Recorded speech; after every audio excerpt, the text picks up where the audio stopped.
शांत जंगल में एक बहादुर लेकिन थोड़ा घमंडी शेर रहता था जिसका नाम लियो था।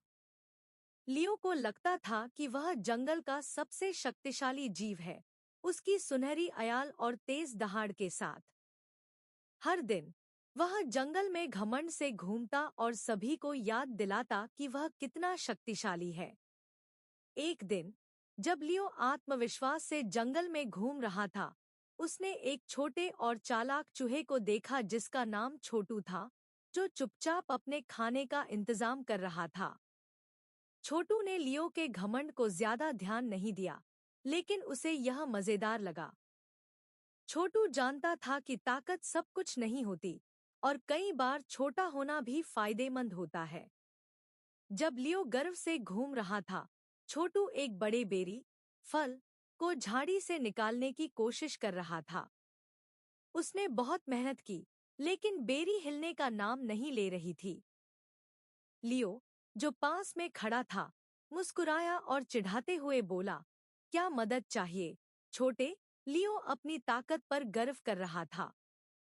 छोटू ने अपना सिर हिलाया और ठान लिया कि वह इसे खुद हल करेगा।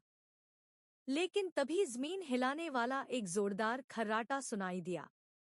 उनके पास ही एक पेड़ की छांव में एक बड़ा और आलसी भालू गोलू सो रहा था। गोलू अपनी नींद के लिए मशहूर था और उसके गहरे खर्राटे जंगल में गूंज रहे थे। छोटू ने भालू की तरफ देखते हुए फुसफुसाया, हमें उसे नहीं जगाना चाहिए। जब वह जागता है तो थोड़ा चिड़चिड़ा हो जाता है।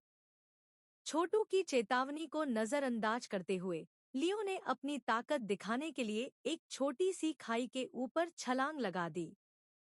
लेकिन जल्दबाजी में उसकी टांग एक मोटी बेल में फंस गई। बचाओ! लियो चिल्लाया, बेल से खुद को छुड़ाने की कोशिश करता हुआ। उसने जोर लगाया, लेकिन बेल और कसती गई। शर्मिंदा लियो को समझ में आया कि उसे मदद की जरूरत है।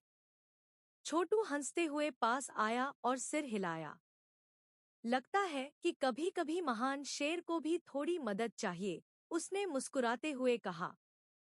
अपनी तेज बुद्धि और छोटे आकार का इस्तेमाल करते हुए छोटू बेल को काटने लगा, सावधानी से लियो को छुड़ाने की कोशिश में। जैसे ही छोटू ने बेल को काटना शुरू किया, जमीन फिर से हिली। गोलू एक और बड़ी जम्हाई लेते हुए उठ गया, अपने पैरों को आलस से फैलाते हुए। उसकी नींद से भरी आंखें खुलीं और उसने हो रही हलचल पर ध्यान दिया। ये शोर-शराबा किस बात का है? उसने अधनींद में बड़बड़ाया। लियो, अब विनम्र होकर छोटू की तरफ देखा और फिर बड़े भालू की तरफ। मुझे थोड़ी मदद की जरूरत है, उसने धीरे से स्वीकार किया, यह समझते हुए कि वह उतना अजय नहीं था जितना वह सोचता था। गोलू ने एक दयालु लेकिन नींद से भरी मुस्कान के साथ खाई की ओर कदम बढ़ाया। अपने एक बड़े पंजे से भालू ने हल्के से बेल को खींचकर लियो को बाहर निकाला। लियो खड़ा हुआ, उसकी अयाल अब भी उलझी हुई थी, लेकिन उसका आत्मसम्मान थोड़ा शांत हो चुका था। धन्यवाद, तुम दोनों का, उसने धीरे से कहा। मैंने सोचा था कि मैं सब कुछ अकेले कर सकता हूँ, लेकिन मैं गलत था। छोटू मुस्कुराया और लियो की तरफ देखा।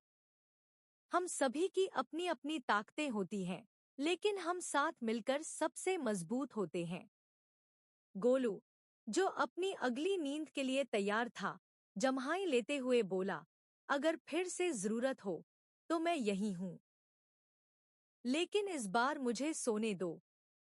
लियो, छोटू और गोलू ने उस दिन एक महत्वपूर्ण सबक सीखा।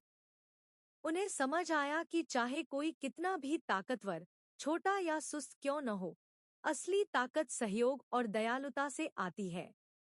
उस दिन से तीनों ने मिलकर एक दूसरे की मदद की और जंगल में आने वाली हर नई चुनौती का सामना मिलजुल कर किया।